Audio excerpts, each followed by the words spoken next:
Hello my dear students, तो कैसे हैं आप सब लोग। और आज हम कवर करने जा रहे हैं क्लास 5th का चैप्टर नंबर 4। और आज का जो हमारा चैप्टर होने वाला है, इस चैप्टर का नाम है माय एल्डर ब्रदर।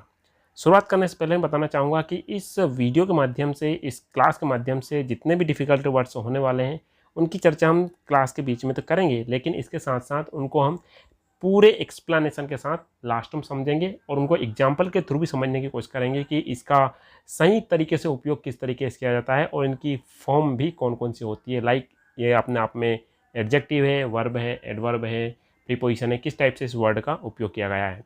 तो चलिए शुरुआत करते हैं आज के इस वीडियो की। और मैं बताना चाहूँगा कि आज का जो हमारी क्लास होने वाली है, इस क्लास का जो चैप्टर है, इसमें 2 भाई है जो साथ साथ पढ़ते हैं। उसमें से एक जो लड़का है वो दूसरे से उम्र में काफ़ी बड़ा है और अपने आप में क्लास में 2 से 3 क्लास आगे हैं। ठीक है, तो इस तरीके से बड़े भाई का रिलेशन होने के नाते वो अपने छोटे भाई की केयर भी करता है और इसी तरीके से छोटे भाई को कभी कभार डांटता भी रहता है। लेकिन अनफॉर्चुनेटली वो अपनी क्लास में 1 से 2 बार फेल हो जाता है, तो इस बात का उसको बहुत दुख होता है। और दूसरी बात यदि हम बात करें तो ये जो चैप्टर है हमारा, तो ये मुंशी प्रेमचंद के द्वारा लिखा हुआ है, जिसका पूरी तरीके से इंग्लिश वर्जन है। ठीक है, तो आज का जो हमारा चैप्टर जो होने वाला है वो है, उसका नाम है माय एल्डर ब्रदर। ठीक है, क्या है? My Elder brother. क्लियर है? तो शुरुआत करते हैं हम आज का चैप्टर की। ये होता है हमारा आज का चैप्टर। इसमें दे रखा हुआ है, पहले इसमें हेडलाइन दे रखी हुई है, दिस शॉर्ट प्ले। है ना, प्ले का मतलब होता है यहाँ खेलना नहीं, यहाँ पर यहाँ प्ले का मतलब होता है नाटक। This short play is about 2 brothers, यानी कि यहाँ पर जो नाटक बताई गई है, यहाँ पर जो स्टोरी बताई गई है, यहाँ 2 भाइयों के बीच की है। हु का मतलब क्या होता है? जो, अपने आप में रिलेटिव प्रोनाउन का यूज़ किया गया है। हु आर अफेक्शनेट, जो अपने आप से क्या है, एक दूसरे से स्नेही है। स्नेही मतलब एक दूसरे से प्रेम करते हैं, है ना। एंड और रिस्पेक्टफुल, और क्या अपने आप में एक दूसरे से क्या है, रिस्पेक्टफुल, यानी कि अपने आप में एक दूसरे का आदर भी करते हैं, है ना। टू ईच अदर मीन्स होता है एक दूसरे का। क्लियर है? तो हमको ये बात समझ में आई कि यहाँ पर जो स्टोरी है वहाँ 2 भाइयों के बीच में है ना। और वो जो भाई है वो अपने आप में एक दूसरे से प्यार करते हैं और एक दूसरे का क्या करते हैं, सम्मान भी करते हैं। क्लियर है? आगे देखते हैं। द स्टोरी अल्सो मीन्स भी, सोस मीन दिखाती है, देट यानी कि learning from our day to day experience, है ना। लर्निंग मीन्स सीखना, फ्रॉम मीन्स से, डे टू डे मीन्स रोजमर्रा की जिंदगी हो जाती है हमारी, एक्सपीरियंस में अनुभव सीखना, इज यानी कि है एज इंपॉर्टेंट, उतना ही महत्वपूर्ण है, एज यानी कि जितना कि what we learn, what means यहाँ पर क्या नहीं होता है, वाट का मतलब होता है यहाँ पर होता है जो, जितना हम सीखते हैं, from our books in schools, है ना। यानी कि इसका मतलब ये हुआ कि ये स्टोरी हमें यह बताती है, ये स्टोरी हमको ये बताती है कि हमारे डे टू डे के अनुभवों से सीखना उतना ही इम्पोर्टेंट है जितना कि हम हमारे स्कूल की किताबों से सीखते हैं। यानी कि हमारी रोज़मर्रा की ज़िंदगी से सीखना उतना ही इम्पोर्टेंट है, उतना ही महत्वपूर्ण है जितना कि हम हमारी किताबों के माध्यम से सीखते हैं। ठीक है, आगे देखते हैं। दिस प्ले यानी कि जो नाटक है, इज बेस्ड यानी कि आधारित है, ऑन द फेमस स्टोरी, यानी कि एक फेमस स्टोरी है। एक फेमस मीन्स क्या होता है? फेमस प्रसिद्ध स्टोरी मीन्स कहानी, है ना। इन हिंदी यानी कि जो हिंदी में है पूरी तरीके से, पहले हिंदी में थी।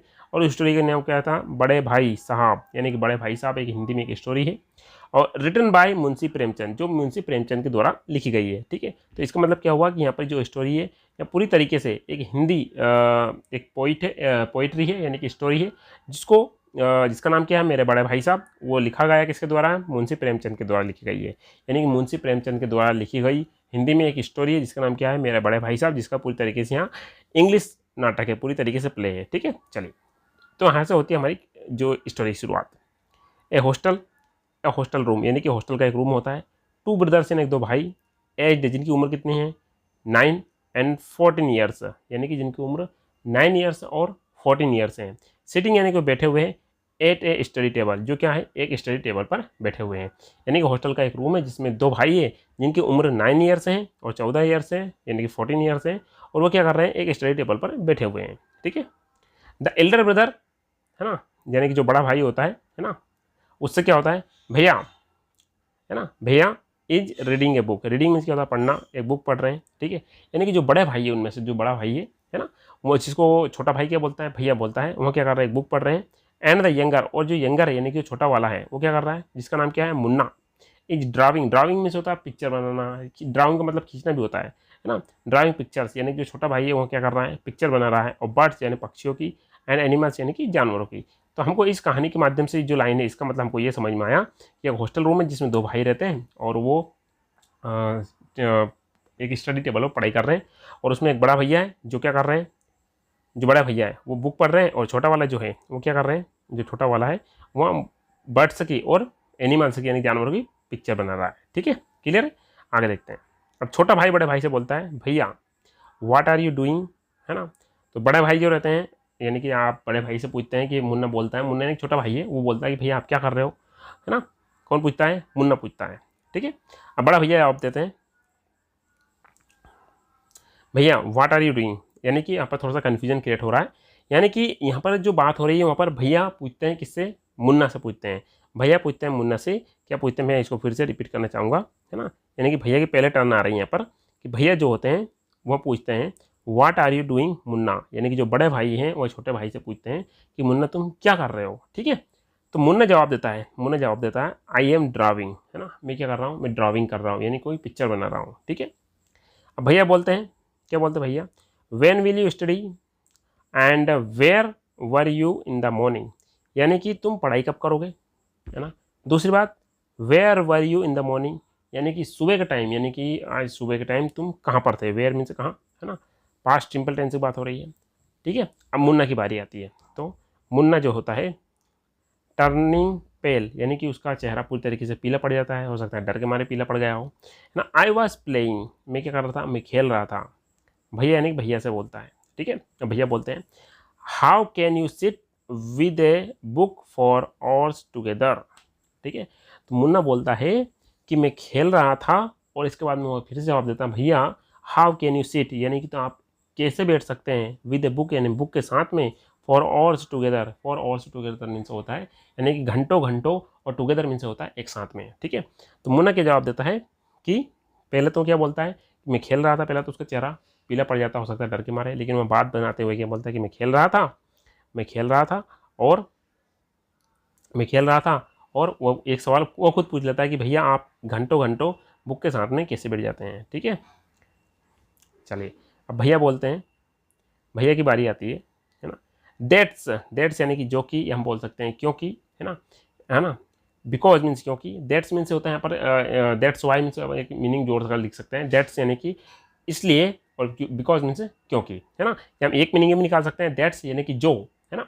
बिकॉज मीन्स क्योंकि, आई वांट यानी कि आई वांट मीन्स चाहता हूँ, माई फाउंडेशन, फाउंडेशन मीन्स होता है नींव, है ना। इन एजुकेशन, एजुकेशन मीन्स क्या था, शिक्षा में। टू बी यानी कि होना, वेरी स्ट्रॉन्ग यानी मजबूत। तो भैया बोलते हैं क्योंकि, है ना, मैं अपने जो फाउंडेशन होते हैं, जो मेरी नींव है एजुकेशन यानी शिक्षा के क्षेत्र में, उसको बहुत अच्छा करना चाहता हूँ, बहुत मजबूत चाहता हूँ। ठीक है, इफ़ द बेस यानी कि बेस यानी कि जो आधार है इज स्ट्रॉन्ग यानी कि वो मजबूत है, देन यानी कि फिर क्या होगा, द बिल्डिंग, बिल्डिंग जो बिल्डिंग होती है उसका एक एग्जाम्पल दे रहे हैं, विल स्टैंड फिरमिली, फिरमिली मीन्स होता है मजबूती से। तो भैया बोलते हैं कि यदि बेस मजबूत हो जाता है, क्या हो जाता है, यदि बेस मजबूत हो जाता है, यदि बेस मजबूत हो जाता है तो क्या होता है कि जो बिल्डिंग रहती है वो तो आसानी से पूरी तरीके से कठोरता से स्ट्रिक्ट तरीके से खड़ी रहेगी। समटाइम्स यानी कभी कभार क्या होता है, इट टेक्स मी यानी कि मुझे लगते हैं 2 ईयर्स, 2 ईयर्स 2 साल लगते हैं, टू डू 1 ईयर्स वर्क। अब क्या बोलते हैं भैया, बोलते हैं कि कभी कभार मेरे को 1 साल का काम करने के लिए 2 साल लगते हैं। ठीक है, मुन्ना, है ना, भैया बोलते हैं, यानी कि जो मुन्ना होता है वो भैया से बोलता है you are 5 years older than I am, है ना। यानी कि अब जो मुन्ना होता है वो भैया से बोलता है कि भैया आप क्या हो, you are 5 years older than I am, यानी कि आप मेरे से 5 साल बड़े हो, and 3 classes ahead of me, और आप मेरे से 3 क्लास आगे हो। ये कौन बोलता है, मुन्ना बोलता है, इससे भैया से बोलता है कि भैया आप मेरे से 5 साल बड़े हो और क्लास में मेरे से 3 क्लास आगे हो। आई वंडर मीन्स क्या होता है, मुझे लगता है। वंडर का मतलब होता है सरप्राइज तरीके से सोचना। ठीक है, या मुझे लगता है। वाई यू कीप राइटिंग, आप क्यों लिखते रहते हो। ठीक है, कीप राइटिंग मीन्स क्यों लिखते रहना, प्रेजेंट सिंपल की बात कर रही है। द सेम वर्ड यानी एक ही वर्ड को 20 टाइम्स, 20 टाइम्स यानी कि 20 बार, 30 टाइम्स यानी 30 बार, 50 टाइम्स यानी कि 50 बार।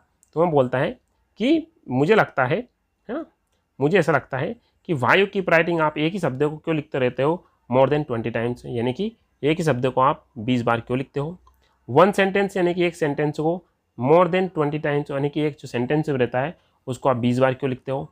And copy poems, and copy यानी कि कॉपी करते हो, पोएम्स यानी पोएम्स की, सेवरल टाइम्स यानी कि कई बार जो पोएम्स रहती है, कविता रहती है, उनकी कई बार कॉपी करते हो। इन ब्यूटीफुल लेटर्स, ब्यूटीफुल मीन्स होता है खूबसूरत, लेटर मीन्स लेटर हो गए, ठीक है, शब्द हो गए। यानी कि वो बोलता है मुन्ना जो होता है कि मुझे एक डाउट है कि आप हर एक शब्द को 20 बार क्यों लिखते हो। हर एक जो पोएम की लाइन होती है उसको भी क्या 20 बार से ज़्यादा, जो सेंटेंस होते हैं उनको भी बार बार 20 बार लिखते हो। और जो पोएम होती है उसको भी आप काफ़ी बार ब्यूटीफुल राइटिंग में लिखते रहते हो, ठीक है। भैया की बारी आती है। भैया बोलते हैं यू नो, तुम जानते हो, स्टडिंग इंग्लिश यानी कि इंग्लिश को पढ़ना is no child's play. Child's play means होता है बच्चों का खेल, नो मीन्स नहीं। यानी कि भैया बोलते हैं कि तुम जानते हो अंग्रेजी पढ़ना बच्चों का खेल नहीं है ना। वन हैज़ टू वर्क यानी कि किसी को क्या करना पड़ता है, वन हैज़ टू वर्क यानी कि किसी को काम करना पड़ता है। वेरी हार्ड यानी कि बहुत कठिन, यानी किसी व्यक्ति को बहुत कठिन काम करना पड़ता है ना, ये बहुत मेहनत करनी पड़ती है। इन ऑर्डर टू का मतलब होता है के लिए। लर्न सीखने के लिए। द सब्जेक्ट यानी विषय को सीखने के लिए। अब भैया बोलते हैं कि क्या तुम जानते हो studying English is no child's play, यानी कि जो अंग्रेजी पढ़ना होता है, इंग्लिश सीखना होता है, बच्चों खेल नहीं है ना। One has to work hard, very hard, किसी भी व्यक्ति बहुत ज़्यादा कठिन परिश्रम करनी होती है in order to learn a subject, यानी किसी भी सब्जेक्ट को सीखने के लिए। टू स्पीक, यहाँ पर टू पहले आ चुका था इसमें। टू स्पीक और राइट इंग्लिश प्रॉपरली यानी कि इंग्लिश को अच्छे से बोलने के लिए, इंग्लिश को अच्छे से सीखने के लिए किसी भी व्यक्ति को बहुत ज़्यादा कठिन परिश्रम करना होता है ना। और क्या बोलते हैं, ट्रेमेंडस। ट्रेमेंडस का मतलब होता है बहुत ज़्यादा। इफर्ट मीन्स क्या होता है, इफर्ट मीन्स होता है प्रयास, है ना, बहुत ज़्यादा प्रयास। इज रिक्वायर्ड मीन्स होता है ज़रूरत होती है, ठीक है, पैसी वाइस में दे रखा हुआ है। तो मैं क्या बोलता है कि बहुत ज़्यादा जो इफर्ट होते हैं यानी कि जो प्रयास होते हैं उसकी ज़रूरत होती है। बट यानी कि किंतु, द मोमेंट यानी कि जिस पल, यू गेट ए चांस लेकिन जिस पल तुम्हें एक मौका मिलता है, you run to the field, तुम फील्ड में चले जाते हो यानी कि मैदान में चले जाते हो। रन मीन्स दौड़ना, तुम रन करके मैदान में चले जाते हो। ये क्यों बोलते हैं, भैया बोलते हैं, ठीक है। किससे बोलते हैं, मुन्ना से बोलते हैं। मैदान में चले जाते हो। प्ले मार्बल्स, मार्बल्स में जो कंचे होते हैं, छोटे छोटे अंटी हम बोलते हैं, कांच के जो छोटे छोटे टुकड़े की तरह होते हैं। और तुम गार्डन में फील्ड में चले जाते हो, और उसके बाद में मार्बल्स खेलने लगते हो। एंड फ्लाई पेपर काइट्स, और पतंग, जो पेपर काइट्स मीन्स क्या होता है, जो कागज़ की बनी हुई पतंग होती है उनको उड़ाने लगते हो। और सिट आइडलिंग अवे, ठीक है, और व्यर्थ में बैठे रहते हो। आइडलिंग, सिट आइडलिंग अवे मतलब होता है व्यर्थ में बैठना, व्यर्थ में समय व्यर्थ करना, है ना। विथ फ्रेंड्स यानी कि दोस्तों के साथ बैठे रहते हो। फॉर फन यानी कि मजे करने के लिए, ठीक है। तो इसको मैं फिर से एक बार और करना चाहूँगा कि भैया आप क्या बोलते हैं कि ट्रिमेंडस इफर्ट इज रिक्वायर्ड, यानी बहुत ज़्यादा कठिन परिश्रम की ज़रूरत होती है, बहुत ज़्यादा प्रयास करने की ज़रूरत होती है। बट लेकिन किंतु जैसे तुमको मौका मिलता है, छोटे बच्चे से बोलते हैं, मुन्ना से बोलते हैं, है ना, तुम्हें एक मौका मिलता है, you run to the field, तुम फील्ड में चले जाते हो, मैदान में चले जाते हो। प्ले मार्बल्स यानी अंटे खेलने के लिए, कंचे खेलने के लिए। एंड फ्लाई पेपर काइट्स, और जो कागज़ की जो पतंग होती है उनको उड़ाने के लिए चले जाते हो। इसके साथ sitting idle with friends for fun, और जो दूसरे बच्चे हैं तुम्हारे साथ में उनके साथ में मस्ती करने के लिए बैठ जाते हो, है ना। आगे देखते हैं। Can't you sit down and study. बड़े भैया होते हैं वो छोटे भैया से, मुन्ना से बोलते हैं, क्या तुमसे बिठाया नहीं जाता, ये क्या तुम नहीं बैठ सकते और पढ़ाई नहीं कर सकते, ठीक है। अच्छा, अब जो मुन्ना होता है ना, वो क्या बोलता है, ओ भैया, है ना, देर इज ए बिग मेला, है ना, वो बोलता है कि हमारे देर मीन्स वहाँ या आसपास में, ठीक है, एक बहुत बड़ा मेला है। इन द विलेज टुडे यानी कि गाँव में बहुत बड़ा मेला है। शुड वी गो, क्या हमें जाना चाहिए। भैया बोलता है, हैव यू एवर सीन मी, क्या तुमने मुझे कभी देखा है। गोइंग टू यानी जाते हुए, टू फेयर, फेयर यानी कि क्या, कहाँ पर जाते हुए, मुझे बाजार में जाते हुए देखा है, मेले में जाते हुए देखा है। और गोइंग टू वॉच, और यानी कि गोइंग टू वॉच यानी कि देखते हुए देखा है ना, जाते हुए और देखते हुए देखा है ना। टू वॉच क्रिकेट और हॉकी यानी कि हॉकी और क्रिकेट मैच को देखने के लिए जाते हुए देखा है, ठीक है। जब भैया अब उसके बारे में बोलते हैं कि मुन्ना बोलता है कि हमारे आसपास में एक मेला है तो क्या हमें वहाँ जाना चाहिए। तो भैया क्या बोलते हैं, भैया बोलते हैं, have you ever seen me going to a fair, क्या तुमने मुझे कभी बाजार जाते हुए, मेले में जाते हुए देखा है। हैव यू गोइंग और going to watch a cricket और हॉकी मैच, और क्या तुम्हें मुझे क्रिकेट और हॉकी मैच देखने के लिए जाते हुए देखा है, ठीक है। आगे देखते हैं कौन बोलते हैं, ये भैया बोलते हैं, किससे बोलते हैं, मुन्ना से बोलता है। I don't go near them, मैं उनके पास में भी नहीं जाता। आई प्रेफर, मैं मुझे ज़्यादा पसंद है, टू स्टडी ए बुक यानी कि बुक को पढ़ना मुझे ज़्यादा पसंद है। आई डोंट माइंड, मेरे को बुरा नहीं लगता। रिपीटिंग इन दोहराना एक क्लास यानी कि एक क्लास को, फॉर मोर देन 2 ईयर्स से, मोर देन 2 ईयर्स यानी कि 2 साल से ज़्यादा बार भी किसी क्लास में रह करके पढ़ाई करने में मुझे कोई प्रकार की प्रॉब्लम नहीं होती है। कौन बोलते हैं? बड़े भैया बोलते हैं। तो किससे बोलते हैं? मुन्ना से बोलते हैं। क्या बोलते हैं कि I prefer to study book. Study means पढ़ना, मुझे एक बुक पढ़ना बहुत ज़्यादा पसंद है। I don't mind repeating a class, है ना, और मुझे एक क्लास को रिपीट करने में मुझे कोई प्रॉब्लम नहीं होती है। फॉर मोर देन 2 ईयर्स, यानी कि 2 साल तक मैं किसी बुक को पढ़ता हूँ तो उससे भी मुझे कोई प्रॉब्लम नहीं होती है। ठीक है, बट किंतु, है ना, you might stay in the same class all your life. लेकिन वो मुन्ने से बोलते हैं यू माइट स्टे, यानी कि तुम रहोगे इन द सेम क्लास, यानी उसी क्लास में, है ना, ऑल योर लाइफ, यानी पूरी ज़िंदगी तुम उसी क्लास में रहोगे। मेरे को तो यदि 2 क्लास में भी एक क्लास में 2 बार रहूँगा तो मेरे लिए पर्याप्त है, वो बोलते हैं। लेकिन तुम जो है, जो मुन्ना से बोलता है कि मुन्ना तुम तो एक क्लास में हमेशा पूरी ज़िंदगी रहोगे, है ना। डू यू एक्सपेक्ट, क्या तुम्हें लगता है या कि तुम आकांक्षा करते हो, टू पास, यानी कि पास करने की तुम्हें उम्मीद है अपने आप में, कि तुम्हें उम्मीद है कि तुम पास हो जाओगे।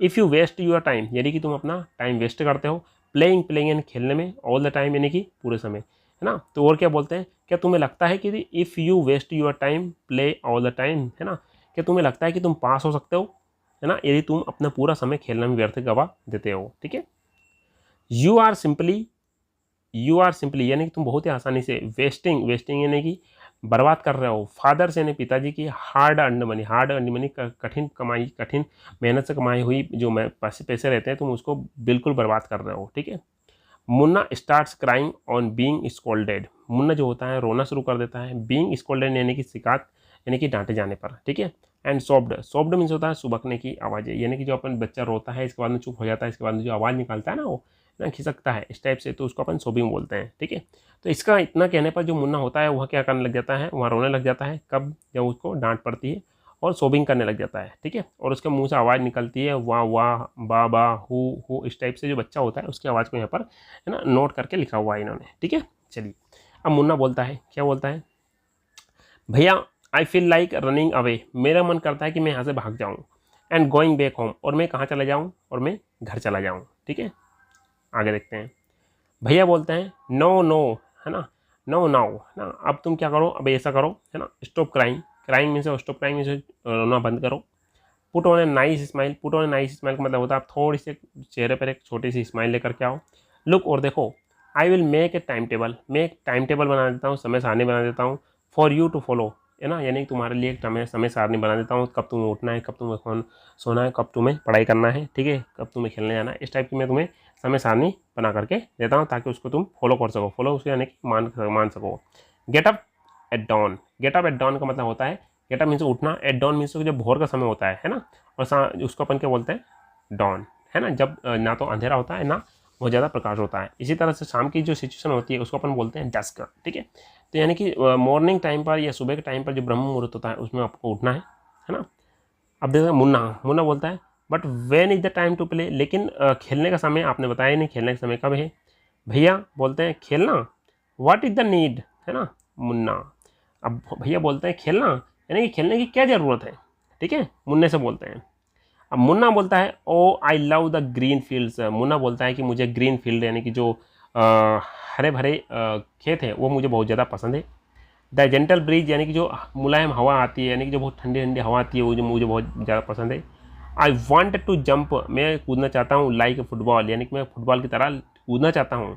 I like the touch and go means किसी से छू करके भागना, इस तरह का गेम होता है ना, वो उसको बोलते हैं ना, यानी कि मेरे को टच एंड गो की जो क्रिया होती है, जो गेम होता है, उसको बहुत ज़्यादा पसंद है। एंड हुतू यानी कबड्डी में आवाज़ निकालते हैं ना, हुतू इस टाइप की, वो साउंड ऑफ द कबड्डी, यानी कबड्डी में जो हुतू की जो आवाज़ निकालते हैं वो मेरे को बहुत ज़्यादा पसंद है। And the Hari and flurry मतलब तेजी और हलचल of volleyball. Hari and flurry का यहाँ पर हरी मीन्स क्या होता है, हरी मीन्स ये होता है जल्दीबाजी करना। ठीक है, तो जो वॉलीबॉल जो होती है वो इस टाइप से जो हम उसमें हाथ से पुश करके उसमें मारते हैं, तो उसकी जो हलचल होती है उसके यहाँ पर इन्होंने हलचल से हरी एंड फ्लरी से डिस्क्राइब करके बताया गया हुआ है। ठीक है, यानी कि जो वॉलीबॉल होती है वो जो मूविंग करती है, गति करती है, तो उसको उसकी जो हलचल होती है पुल्स मी यानी कि वो मेरे को खींच लेती है, लाइक ए मैग्नेट, वो मेरे को एक चुंबक की तरह खींच लेती है जब मेरे को वहाँ पर जो वॉलीबॉल होती है वहाँ स्थित होती है। एज सुन एस यानी कि जैसे ही, I am on the field यानी कि जैसे ही मैं फील्ड में होता हूँ, फील्ड में से होता है जो गार्डन होता है, ये जो खेलने की जो मैदान होता है उसकी बोल रहे हैं यहाँ पर, जैसे मैं फील्ड पर होता हूँ, खेत में होता हूँ, आई फॉरगेट एवरीथिंग, तो मैं क्या करता हूँ, मैं सब कुछ भूल जाता हूँ। ठीक है, the final exams are over and the results are out. अब जो फाइनल एग्जाम थी, ठीक है ना, सेकंड सीन में आ गए, जो फाइनल एग्जाम थी वो पूरी तरीके से खत्म हो चुकी थी और एग्जाम्स के जो रिजल्ट थे वो आ चुके थे, ठीक है। अब जो भैया है वहाँ बोलते हैं अलास, हाय अलास, यहाँ पर जो होता है ना, यहाँ पर ही एक्सक्लेमेटरी ऑपरेटिव सेंटेंस का यूज़ किया है इन्होंने, ठीक है, और एक्सक्लेमेटिव वर्ड का इन्होंने यूज़ किया है कि यदि हम बात करते हैं तो इंटरजेक्शन का यूज़ किया है, ठीक है। तो इन अपन बोलते हैं ओहो, है ना, वाओ, या अलास, ये अपने आप में इंटरजेक्शन है जो अपने आप में सैडनेस और लाफ्टर, इसके बाद में हैप्पीली, इसका भाव प्रकट करते हो, इस भाषा को अपन समझ सकते हैं। तो यहाँ पर उसने बताया अलास, यहाँ पर इंटरजेक्शन का इन्होंने यूज़ किया। हाँ, अफसोस को बता रहे हैं। हैव, आई हैव, यहाँ पर आई हैव दे रखा है, I have failed once again. अब भैया बोलते हैं कि मैं फिर से फेल हो गया, ठीक है। अब जो भैया है तो अपनी क्लास में फेल हो जाते हैं। मुन्ना बोलता है ओहो, यहाँ पर भी इस मुन्ना ने दुख जताया, बट भैया I have passed and topped my class. लेकिन जो मुन्ना होता है वो बोलता है कि मैंने अपनी क्लास में पास कर लिया है और अपनी क्लास में फर्स्ट नंबर लेकर के आया हूँ, है ना। Now there is only 2 years difference between us, है ना। अब वो मुन्ना क्या बोलता है कि अब हम दोनों भाइयों के बीच में केवल 2 सालों का गैप है, ठीक है। भैया बोलते हैं, क्या बोलते हैं भैया, बट माई डियर ब्रदर, लेकिन मेरे प्रिय भाई, डोंट बी सो प्राउड, लेकिन प्रिय भाई आप यदि पास हो गए हैं, आपने टॉप कर दिया है, तो आप इतने ज़्यादा घमंडी या क्या होता है ना, गर्व ना करो, है ना। You have passed only 1 class, केवल तुमने 1 क्लास पास की है, एंड यू थिंक, और तुम्हें लगता है, दैट आई एम स्टूपिड, है ना, और तुम्हें लगता है कि मैं मूर्ख हूँ, एंड यू आर स्मार्ट, और तुम अपने आप में क्या हो, स्मार्ट हो। स्मार्ट मीन्स बहुत ज़्यादा बुद्धिमान हो। Once in a while, once in while का मतलब होता है कभी कभार। क्या होता है, इन्हें गुल्ली डंडा, गुल्ली डंडा एक गेम होता है ना, gulli danda game. You might get लक्की, तुम बहुत ज़्यादा गेट लक्की होते हो, यानी बहुत ज़्यादा, है ना, क्या बोलते हैं अपन गाँव में उसको, लकी होते हो, है ना, किस्मत वाले होते हो, है ना, तुम्हारा लक चल जाता है। एंड हिट ए गोल, और जो गोल होता है उसका ऊपर तुम हिट कर देते हो, है ना। But that does not mean, लेकिन इसका मतलब ये नहीं होता है you have mastered the game, इसका मतलब ये नहीं होता है कि तुम मास्टर में कौशल प्राप्त कर चुके हो, ठीक है। अब यह बात बोलते हैं जो यानी मुन्ना रहता है, वो बोलता है कि हम दोनों भाइयों के बीच में अब 2 साल का गैप बचा हुआ है। तो भैया बोलते हैं कि, है ना, इसका मतलब ये नहीं है कि तुमने 1 क्लास ही पास की हुई, इसका मतलब ये नहीं है कि मैं स्टूपिड हूँ और तुम स्मार्ट हो, है ना। कभी कभार क्या होता है कि गुल्ली डंडे का वो एग्जाम्पल देते हैं, गुल्ली डंडा जो गेम होता है उसका एक एग्जाम्पल देते हैं, है ना। यू माइट गेट लक्की, तुम बहुत ज़्यादा लक्की होते हो, और हिट अ गोल, और तुम क्या करते हो, जो गोल रहता है उसके ऊपर हिट कर देते हो, ठीक है। इसका मतलब ये नहीं कि तुमने जो गेम है उसमें मास्टरी हासिल कर ली, यानी कि जो लक का फैक्टर है उसको बताया गया है, ठीक है ना। You have to work hard to successful in life, और इसके बाद में वो ज्ञान दे देते हैं बड़ा भैया, है ना, यानी कि तुम्हें सक्सेसफुल लाइफ में सक्सेसफुल होने के लिए बहुत ज़्यादा कठिन परिश्रम करने की ज़रूरत है, ठीक है। क्लियर, आगे देखते हैं। When you have to study, जब तुम्हें एक सब्जेक्ट को पढ़ना पड़ता है, स्टडी ये सब्जेक्ट यानी एक सब्जेक्ट को पढ़ना पड़ता है। लाइक एलजेब्रा, एलजेब्रा यानी कि बीजगणित की बात कर रही है, और जियोमेट्री, जियोमेट्री में ज्यामिति को पढ़ना होता है। इन हायर क्लासेज, यानी कि जो हायर क्लास होती है, उच्च स्तर की क्लासेज होती है, उसमें आपको अलजेब्रा और जियोमेट्री को पढ़ना होता है। देन यू, तब उस आपको यू विल अंडरस्टैंड, तब आपको समझ में आएगी या तुम समझोगे the importance of hard work, यानी कि जो हार्ड वर्क है, कठिन परिश्रम है, उसकी महत्वपूर्णता को तब समझ पाओगे, ठीक है। आगे भैया क्या बोलते हैं, भैया ये बोलते हैं कि when you have to study a subject like algebra और geometry in higher classes, then you will understand the importance of hard work. तो भैया ये बोलते हैं कि जब तुम जो उच्च स्तरीय क्लासेस होती है उसमें अलजेब्रा और बीजगणित के की जो डिफ़िकल्ट क्वेश्चन रहते हैं उनको जब तुम पढ़ोगे, तब तुम्हें समझ में आएगा कि हार्डवेयर जो हार्ड वर्क होती है उसकी इंपॉर्टेंस क्या होती है, ठीक है। आगे देखते हैं। इन जियोमेट्री की बीजगणित की बात कर रहे हैं यहाँ पर ये, ठीक है, बीज ज्यामिति की बात कर रहे हैं, है ना। इफ़ वन, यानी कि वन राइट्स, यानी कोई व्यक्ति है वहाँ लिख देता है ए सी बी, यानी कि ए सी बी लिख देता है, instead of A B C, यानी कि ए बी सी उसको लिखना था और वहाँ लिख देता है ए सी बी, तो the answer is marked wrong. तो इसका मतलब ये होता है कि जो मार्क आंसर का जो मार्क किया गया है वह पूरी तरीके से, है ना, क्या हो गया, गलत हो गया, ठीक है। तो वह बताने की कोशिश कर रहे हैं कि यदि जियोमेट्री वाले चैप्टर में यदि आप ए सी बी की जगह पर ए बी सी लिख देते हैं तो जो आंसर है वो पूरी तरीके से गलत हो जाता है ना। द एग्जामिनर, यानी कि जो परीक्षक होता है, विल नॉट स्पेयर यू, और वो एग्जामिनर होता है वो आपको कभी भी नहीं छोड़ेगा। इसका मतलब ये कि एग्जामिनर जो है वो आपके नंबर काट लेगा, और क्या ज़्यादा ज़्यादा इसको यहाँ पर बताने की इन्होंने कोशिश की है, ठीक है। आगे देखते हैं। दे वांट यू, वे आपसे चाहते हैं to learn word by word from the text book से, ठीक है। वे आपसे ये चाहते हैं कि आप टेक्स्ट बुक से, है ना, वर्ड बाय वर्ड उसको मेमोराइज कर ले और आंसर वहाँ पर से दे दे, ठीक है। क्लियर है, आगे देखते हैं। अब यहाँ पर जो मुन्ना होता है वो मुन्ना बोलता है, ओ भाई साहब, दिस इज स्कारसी, यहाँ बहुत ज़्यादा डरावना है।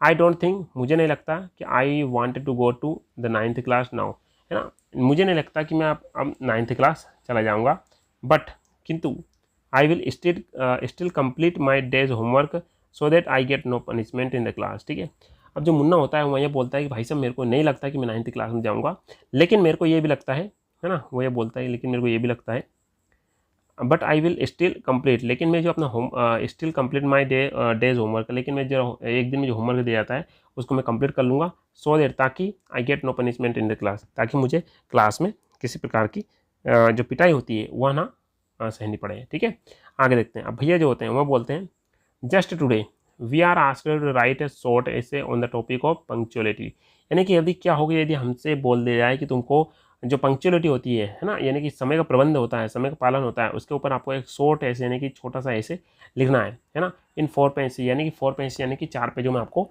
लिखना है। एंड इमेजिन, और आप इसको इमेजिन करें, है ना, कैन समथिंग बी रिटर्न, क्या उसको लिखा जा सकता है ऑन 4 पेज, यानी कि 4 पेज में क्या उसको लिखा जाता है, एंड स्टिल बी शॉर्ट, और उसको शॉर्ट लिखना है, और उसको करना है शॉर्ट लिखना है, छोटे छोटा काम उसमें लिखना है, तो क्या उसको 4 पेजों में लिखा जा सकता है। It is all so mixed up, और यहाँ सब कुछ गड़बड़ हो जाएगा। ठीक है, क्लियर है, आगे देखते हैं। मुन्ना बोलता है ना, thinking allowed, thinking allowed means गहराई से सोचते हुए, थैंक गॉड यानी भगवान का बहुत बहुत शुक्रिया है, I was it was time for school और इल्स, है ना, और ills the scolding would have gone, है ना। तो हम बोलते हैं, है ना, मुन्ना जो होता है ना, सोचते हुए कि भगवान का बहुत बहुत शुक्रिया है, it was time for school, यानी कि यहाँ स्कूल का टाइम था, है ना, और इल्स यानी कि ऐसा नहीं होता, यानी ये तो स्कूल का टाइम था, it was time for school, यहाँ स्कूल का टाइम था, नहीं तो क्या होता है, और इल्स यानी कि नहीं तो क्या होता है, the scolding would have gone and gone, नहीं तो क्या होता कि जो स्कोल्डिंग थी, यानी कि स्कोल्डिंग में जो डांटने की प्रक्रिया रहती वो पूरी तरीके से जारी रहती है। ठीक है, अब यहाँ पर जो सीन है वो तीसरा आने वाला है, the results were out once again, यानी कि अब क्या होता है कि जो रिजल्ट्स हैं वो पूरी तरीके से फिर से एक बार और आ जाते हैं, एंड इट सो हैपेंड, और यहाँ इस प्रकार से होता है कि, है ना, मुन्ना पास्ड, क्या इस प्रकार से होता है कि मुन्ना जो होता है पूरी तरीके से पास हो जाता है, एंड भैया फेल्ड अगेन, और जो भैया रहते हैं वहाँ पूरी तरीके से एक बार और फेल हो जाते हैं। भैया वाज रियली अपसेट, भैया जो थे वो पूरी तरीके से दुखी थे। मुन्ना वाज आल्सो सैड, है ना, seeing his brother so unhappy, और यहाँ बात देखकर क्या होता है कि जो मुन्ना देखता है कि उसके जो भैया है वहाँ पूरी तरीके से सैड है, क्योंकि वहाँ फेल हो चुके हैं, तो वहाँ भी पूरी तरीके से सैड हो जाता है ना। भैया now becomes gentler with Munna. ठीक है, अब जो भैया थे 2 बार फेल हो चुके थे, तो हम मुन्ना से बहुत ज़्यादा जेंटल हो चुके थे, बहुत ज़्यादा विनम्र हो चुके थे। ठीक है, क्योंकि मुँह कहाँ छुपाते हो, 2 बार फेल हो गए, मेरे ख्याल से मुन्ना ज़्यादा कम एवरेज स्टूडेंट उसके भैया थे। ठीक है, मुन्ना बिकेम नोटियर, अब क्या होता है कि मुन्ना जो होता है पूरी तरीके से नोटियर हो जाता है, नोटियर में से शरारती हो जाता है, बिकॉज में के कारण, दिस यानी कि इस वजह से, and studied even less than before, और क्या होता है कि यहाँ जब भैया 2 बार फेल हो जाते हैं तो वहाँ अपने आप में उसको घमंड आ जाता है कि मैं ज़्यादा पढ़ाई करता हूँ। ठीक है, तो वहाँ क्या करता है, दिस यानी कि इस वजह से क्या होता है, and studied even less than before. ठीक है, तो वहाँ पूरा तरीके से नोटी हो जाता है, नोटी में से शरारती हो जाता है, मस्ती करता है, और ना पहले जितना पढ़ता था उससे बहुत ज़्यादा कम पढ़ाई करता है। ठीक है, आगे देखते हैं। हमारा मुन्ना, मुन्ना है ना, talking allowed, talking allowed means होता है थोड़ी हाई पिच में बोलते हुए, ओहो आई एम लक्की, मैं बहुत ज़्यादा लक्की हूँ, मैं बहुत ज़्यादा मैं किस्मत वाला हूँ, आई कैन पास इजीली, मैं बहुत आसानी से पास हो जाता हूँ, I need not study so hard, और मुझे इतनी ज़्यादा पढ़ाई करने की ज़रूरत भी नहीं है, no I can play games with my friends, और मैं अपने फ्रेंड्स के साथ, दोस्तों के साथ खेल सकता हूँ, एंड फ्लाई काइट्स, और मैं क्या कर सकता हूँ, मैं जो काइट्स हैं, है ना, जो पतंग है उनको उड़ा सकता हूँ, but I should still be careful, लेकिन मुझे अभी भी ध्यान रखने की ज़रूरत है कि भैया does not see me flying kites है, लेकिन मुझे अभी भी यहाँ बहुत ज़्यादा ध्यान देने की ज़रूरत है कि भैया मेरे को जो पतंग है उसको उड़ाते हुए ना देख ले। ठीक है, आगे क्या होता है, one day A kite is flying slowly downwards, flying slowly means होता है धीरे धीरे उड़ रही थी, डाउनवर्ड्स है नीचे की ओर उड़ रही थी। एक दिन क्या होता है कि एक काइट जो होती है वह धीरे धीरे नीचे की ओर डाउनवर्ड्स की ओर उड़ करके आ रही थी, है ना। मुन्ना स्टार्ट्स रनिंग, मुन्ना क्या करता है, दौड़ना शुरू कर देता है, in order to grab it, यानी कि इस पतंग को पकड़ने के लिए, हो सकता है दूसरे की पतंग हो। सडनली यानी कि अचानक से क्या होता है, he comes face to face with भैया, तो क्या होता है कि वहाँ भैया के फेस टू फेस सामने आ जाता है। ठीक है, उस पतंग को पढ़ने की वजह से। क्लियर, आगे देखते हैं।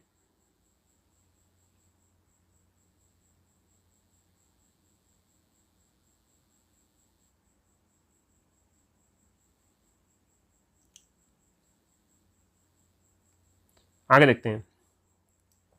है ना भैया। Catching hold of Munna Sen, अब भैया आ जाते हैं और वो क्या करते हैं, मुन्ना का हाथ पकड़ लेते हैं। Aren't you ashamed to be playing kites all day long, और वहाँ पे बोलते हैं क्या तुमको शर्म नहीं आ रही, असेम्ड मीन शर्मिंदा होना, है ना। आरंट यू मीन्स क्या था, तुम शर्म नहीं आ रही है, इंट्रोगेटिव प्लस नेगेटिव सेंटेंस है। क्या तुम्हें शर्म नहीं आ रही है to be playing kites all day long, कि तुम दिन भर क्या करते रहते हो, पाए जो काइट्स है उनको उड़ाते रहते हो। डोंट यू रियलाइज, क्या तुम्हें इस बात का पता नहीं है, that how you are in the at the class, ठीक है, कि तुम्हें इस बात का पता नहीं है कि तुम अब इस क्या हो, एट्थ क्लास में आ चुके हो, and are not studying in a lower class, और तुम नीचे की क्लास में नहीं पढ़ रहे हो, ठीक है। इफ़ यू थिंक, यदि तुम्हें लगता है कि that I am just one class ahead of you and I can't say anything, ये तुम्हें लगता है कि मैं केवल तुमसे एक क्लास आगे हूँ, भैया बोलते हैं कि इससे मुन्ना से बोलते हैं कि मैं जब केवल तुमसे एक क्लास आगे हूँ और मैं तुमसे कुछ भी नहीं कह सकता, तो इसका मतलब ये है कि यू आर रॉन्ग, कि इसका मतलब ये है कि आप पूरी तरीके से गलत हो, है ना। I am 5 years older than you, है ना, यू आर, मैं तुमसे उम्र में 5 साल बड़ा हूँ, है ना, एंड विल ऑलवेज बी, और मैं तुमसे हमेशा उम्र में 5 साल बड़ा ही रहूँगा। Understanding does not come only from reading books, वहाँ बोलते हैं कि जो समझ होती है, विवेक होती है, बुद्धि होती है, वहाँ केवल बुक पढ़ने से ही नहीं आती है ना। लुक एट माँ एंड बाबा, माँ और बाबा की ओर देखो, माँ has never gone to school and बाबा हैज़ क्लास 5, ठीक है। और वहाँ बोलते हैं कि जो अपनी माता जी है वहाँ तो कभी स्कूल गई नहीं, कभी भी स्कूल नहीं गई, और हमारे जो पिताजी है उन्होंने कहाँ तक पढ़ाई करी है, 5वीं तक पढ़ाई की है ना। रियली भैया, इज दैट ट्रू, अब मुन्ना बोलता है कि हाँ ये बात सही है, क्या ये बात पूरी तरीके से सही है। भैया बोलता है यस, है ना, हाँ ये बात सही है कि हमारी माँ कभी स्कूल नहीं गई और पिताजी हमारे 5वीं तक पढ़े हैं ना। There are 1000 things that they know, they किसके लिए यूज़ हो रहा है, मम्मी पापा के लिए, है ना। तो वो भैया बोलते हैं कि ऐसे हज़ारों चीज़ें हैं, है ना, they know more than you और मी, है ना, यानी कि ऐसी हज़ारों चीज़ें हैं जो माँ और बाबा जो हैं, पिताजी जो हैं, वो हमसे बहुत ज़्यादा हज़ारों गुना चीज़ें ऐसी है जो हमसे हज़ार गुना चीज़ें जानते हैं, है ना। एंड इवन इफ़, और यद्यपि, we have studied the wisdom of the world, हमने पूरी दुनिया की जो बुद्धि है उसके बारे में ही क्यों ना अध्ययन कर लिया हो, है ना। माँ एंड बाबा will always have right to explain to us and correct us, है ना। इसके बावजूद भी, यानी आपने कितनी अच्छी बुकें क्यों नहीं पढ़ ली हो, लेकिन इसके बावजूद भी माँ और बाबा के पास में राइट है कि वो हमें to explain us and correct us, कि वो हमें अच्छी अच्छी चीज़ों के बारे में बता सके और हमें करेक्ट कर सके। नाउ, यानी कि अब, what would you do if I were to fall sick today, अब वो एक क्वेश्चन और पूछ लेते हैं, बड़े भैया जो होते हैं मुन्ना से पूछ लेते हैं कि तुम मुझे एक बात बताओ कि यदि मैं आज यदि परेशान हो जाऊंगा या मैं बीमार हो जाऊंगा तो तुम क्या करोगे, ठीक है। मुन्ना बोलता है आई डोंट नो, भैया मुझे किसी का बात का पता नहीं कि आप यदि अचानक से बीमार हो जाओगे तो तुम्हें कैसे पता चलेगा कि मैं कुछ नहीं कर सकता, मेरे को कुछ नहीं पता, है ना। आई वुड टेल बाबा and he would rest to the hospital, मैं केवल इतना कर सकता हूँ कि मैं इसके बारे में, यदि आप बीमार हो जाओगे तो मैं केवल क्या करूँगा, मैं केवल बाबा को इस बारे में जानकारी दे दूँगा और वो आपको हॉस्पिटल लेकर के चले जाएंगे, ठीक है। आगे क्या होता है, भैया बोलते हैं, है ना, हाँ मेरे को, यानी कि ऐसी बात है, I had expected this answer, मेरे इसी आंसर की क्या थी, एक्सपेक्ट थी, यानी कि आकांक्षा थी। नाउ, यानी कि अब, है ना, बाबा वुड गेट अपसेट, अभी क्या होता है ना। Now Baba would not get upset, अब क्या होता है कि जो यदि मेरे को बीमार हो जाओगे और मैं बीमार हो जाऊंगा तो तुम क्या करोगे, बाबा से बात करोगे, उनसे शिकायत करोगे, तो इसका मतलब ये नहीं कि बाबा वहाँ से अपसेट हो जाएंगे, ठीक है। He would first try to find out what was wrong and then he would call a doctor, तो पहले तो वहाँ यह जानने की कोशिश करेंगे, है ना, कि व्हाट वाज रॉन्ग, कि वहाँ पर क्या हुआ, क्या गलती हुई, किस तरीके से इसको परेशानी हुई, और उसके बाद में वो सीधे डॉक्टर को कॉल कर लेंगे। बाबा वुड नो एग्जैक्टली, बाबा ठीक तरीके से वही जानते हैं व्हाट टू डू, यानी कि क्या करना है, ठीक है। They have more experience than us, उन्हें हमारी तुलना बहुत ज़्यादा अनुभव है। Munna with tears in his eyes, है ना, भैया I am sorry what you से इट ट्रू, अब मुन्ना बोलता है कि उसकी आंखों में आंसू आ जाता है और वहाँ बोलता है कि भैया मेरे को माफ़ कर दो, और आपने जो कुछ बोला है वो पूरी तरीके से सही है, ठीक है। भैया, भैया हक से मुन्ना लविंगली, और इसके बाद में जो भैया होता है मुन्ना को प्यार से गले लगा लेते हैं, ठीक है। और मुन्ना बोलता है I also like to play and fly kites, और वह मुन्ना से बोलते हैं कि मुझे भी जो गेम खेलना है, इसके बाद में पतंग उड़ाने मेरे को बहुत ज़्यादा पसंद है, लेकिन बट किंतु if I play also play then how can I watch out for you, लेकिन यदि मैं भी तुम्हारे साथ में यदि वही दोस्त तरह गेम खेलने लग जाऊँगा तो मैं तुम्हारा ध्यान कैसे रखूँगा, कौन बोलते हैं, ये भैया बोलते हैं, किससे बोलते हैं, मुन्ना से बोलते हैं। यू आर माई रिस्पॉन्सिबिलिटीज़, और तुम क्या हो, मेरी जिम्मेदारी हो। भैया आई लव यू भैया, ठीक है। जो मुन्ना होता है वो भैया से बोलता है कि मैं तुमसे बहुत ज़्यादा प्यार करता हूँ। तो ये था हमारा आज का डिस्कशन जिसमें हमने इस चैप्टर को पूरी तरीके से कवर किया। आशा करता हूँ आपको पूरी तरीके से समझ में आया होगा। इसकी जो PDF है वो आपको टेलीग्राम चैनल पर मिल जाएगी। और अब बात करते हैं इसमें जितने भी डिफिकल्ट वर्ड्स हो सकते हैं हम इसके माध्यम से सीख सकते हैं, उनको आज हम कवर करेंगे। फर्स्ट वर्ड हमारे पास में अफेक्शनेट। अफेक्शनेट अपने आप में फॉर्म है इसकी एडजेक्टिव, ठीक है, और इसका मतलब क्या होता है, स्नेह या प्रेमपूर्ण व्यवहार, लविंग एंड केयरिंग। एग्जाम्पल को तो समझने की कोशिश करते हैं, है ना। She gave her brother an affectionate hug. उसने अपने भाई को स्नेही आलिंगन दिया, आलिंगन में से गले लगाया, ठीक है। नेक्स्ट है रिस्पेक्टफुल। रिस्पेक्टफुल फॉर्म क्या अपने आप में एडजेक्टिव है, इसका मतलब क्या होता है, आदर करने वाला या आदर करने योग्य, ठीक है, showing respect. We should be respectful to our elders. इसका मतलब क्या हुआ, यानी कि हमें अपने बड़ों का आदर करना चाहिए, हमारे बड़ों के प्रति सम्मान का भाव रखना चाहिए। नेक्स्ट है फाउंडेशन। फाउंडेशन जो फाउंड से बना है, फार्म के अपने आप में नाउन है, जिसका मतलब होता है आधार, नींव, ठीक है, base of beginning of something, ठीक है। Education is the foundation of success. इसका मतलब क्या होता है, शिक्षा सफलता की नींव है। नेक्स्ट है ट्रेमेंडस। ट्रेमेंडस का मतलब क्या होता है, बहुत अधिक या जबरदस्त, और फॉर्म के अपने आप में एडजेक्टिव है। तो he made a tremendous effort to win the race. इसका मतलब क्या हुआ, उसने दौड़ जीतने के लिए जबरदस्त प्रयास किया। नेक्स्ट वर्ड है आइडलिंग। आइडलिंग का मतलब क्या होता है, आलस्य में समय बिताना। फॉर्म क्या है, प्रेजेंट पार्टिसिपल, है ना, यानी कि प्रेजेंट पार्टिसिपल के मतलब क्या होता है, यानी कि कोई सी वर्ब में आईएनजी लगा देते हैं तो अपने आप में एडजेक्टिव भांति कार्य करता है, तो उसको अपन प्रेजेंट पार्टिसिपल की तरह कार्य करते हैं, यूज़ करते हैं, ठीक है, तो उसको हम प्रेजेंट पार्टिसिपल बोल देते हैं। खैर आपको ये मैंने काइंड इन्फॉर्मेशन के लिए आपको ये बता दिया। He wasted his time idling around. इसका मतलब क्या हुआ, उसने अपना समय इधर उधर घूमते हुए बर्बाद किया। क्लियर है। नेक्स्ट है स्कोल्डिंग। स्कोल्डिंग का मतलब क्या होता है, स्कोल्डिंग का मतलब होता है डराना धमकाना। अपने आप में ये वर्ब भी है, वर्ब का जब होगा यहाँ पर वर्ब फर्स्ट का आईएनजी का यूज़ होगा, ठीक है, तो ये वर्ब की तरह कार्य करेगी, और यदि इसको नाउन की तरह यूज़ कर रहे हैं तो अपने आप में, है ना, जिरन की भांति कार्य करेगा, है ना, डांटना भी होता है इसका मतलब। तो she gave him scolding for being late. इसका मतलब क्या हुआ, देर होने पर उसने उसे डांट लगा दी। सोबिंग का मतलब क्या होता है, सिसकना होता है, ठीक है, कोई आदमी को रोने के बाद में सिसकता है, हिचकी टाइप उसको आती है, तो उसको अपन सिसकना बोलते हैं। तो अपने आप में आईएनजी लगा दी, इसका मतलब ये प्रेजेंट पार्टिसिपल कार्य कर रहा है, तो अपने आप में एडजेक्टिव की भांति यहाँ कार्य कर रहा है, ठीक है, और एडजेक्टिव भांति भी कार्य करता है और इसके साथ साथ वर्ब की भांति भी कार्य करता है। The child was सोबिंग। चाइल्ड जो बच्चा था वहाँ से सिसक रहा था, इन द कॉर्नर यानी कि कोने में, ठीक है। नेक्स्ट है मैग्नेट। मैग्नेट का आप सभी जानते हैं, मैग्नेट यानी कि चुंबक होता है, ठीक है। The game was like a magnet to the children. वह खेल बच्चों को चुंबक की तरह खींच रहा था।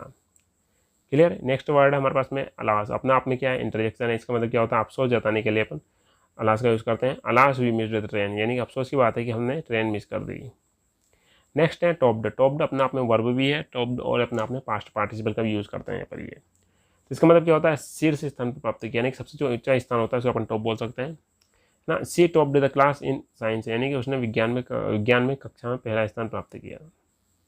नेक्स्ट वर्ड है मास्टर्ड। मास्टर मीन्स होता है किसी चीज़ में पूर्ण ज्ञान प्राप्त कर लेना, किसी चीज़ को अपन मास्टर कर लेना, ठीक है, पास्ट पार्टिसिपल है ये, है ना। He master the art of painting, यानी कि उसने चित्रकला महारत हासिल की। नेक्स्ट है पंक्चुअलिटी। पंक्चुअलिटी का मतलब होता है समय की पाबंदी या समय पर आ जाना, और इस फॉर्म की अपने आप में नाउन है। Punctuality is a good habit, है ना, समय की पाबंदी की अच्छी आदत है। नेक्स्ट वर्ड हमारे पास mixed up. Mixed up means होता है अपने आप में एडजेक्टिव है और अपने आप में फ्रेजेस है, ठीक है, यानी कन्फ्यूज और ऑर्गेनाइज्ड, ठीक है। तो the instructions were all mixed up, यानी कि निर्देश पूरी तरह से उलझे हुए थे। क्लियर है। नेक्स्ट वर्ड हमारे पास जेंटलर, यानी कि ये जेंटल का कॉम्परेटिव डिग्री है, एडजेक्टिव है, कॉम्परेटिव ऑफ जेंटलर, ठीक है, और अधिक कोमल, है ना, और अधिक विनम्र भी होता है इसका मतलब। She spoke in the gentler tone, यानी कि उसने अधिक कोमल स्वर में बात की। असेम्ड। असेम्ड का मतलब क्या होता है, शर्मिंदा, फॉर्म है अपने आप में एडजेक्टिव, या एम्ब्रेस्ड भी हम बोल सकते हैं, फीलिंग गिल्टी और एम्ब्रेस्ड। और he was ashamed of his behaviour, वो अपने व्यवहार से शर्मिंदा था। विजडम। विजडम का मतलब होता है बुद्धिमत्ता, विवेक, फॉर्म की अपने आप में नाउन है, ठीक है, तो विजडम कम्स विथ एक्सपीरियंस। इसका मतलब क्या होता है कि विजडम जो होती है वो हमेशा एक्सपीरियंस के साथ, यानी कि अनुभव होता है ना, अनुभव के साथ बुद्धिमत्ता आती है। तो ये था हमारा आज का क्लास का डिस्कशन, जो थोड़ा सा लॉन्ग हो चुका है, लेकिन पूरी तरीके से हमने इसको कवर करने की कोशिश की, राइट। तो इस तरीके से हमने आने वाले टाइम पर जितने भी चैप्टर हैं उनको हम कवर करने की कोशिश करेंगे। और ये था पूरी तरीके से हमारे क्लास का डिस्कशन। और फिर भी आपको कोई डाउट्स रहते हैं तो आप मुझे कमेंट बॉक्स में लिख करके बता सकते हैं। इसके साथ ही यदि आप इंग्लिश की ओर काफ़ी अच्छे से प्रैक्टिस करना चाहते हैं तो आप हमसे दिए हुए नंबर पर संपर्क कर सकते हैं, और जिसके माध्यम से आपको ये दो बुक्स अवेलेबल होकर के दिख रही है। 8 पार्ट है जिसमें आपको काफ़ी सारे ब्यूटीफुल इंग्लिश के सेंटेंसेस, वोकेबलरीज, इस तरीके से कई सारे सेंटेंसेस, और बुक के माध्यम से सीखने को मिलेगी। यदि आप इंटरेस्टेड है और यदि आपको लगता है कि मेरे को और प्रैक्टिस करनी चाहिए तो आप हमें दिए हुए व्हाट्सएप नंबर पर मैसेज कर सकते हैं, हम आपसे कॉन्टैक्ट करेंगे। मिलते हैं एक नए वीडियो में। Till then have a nice day.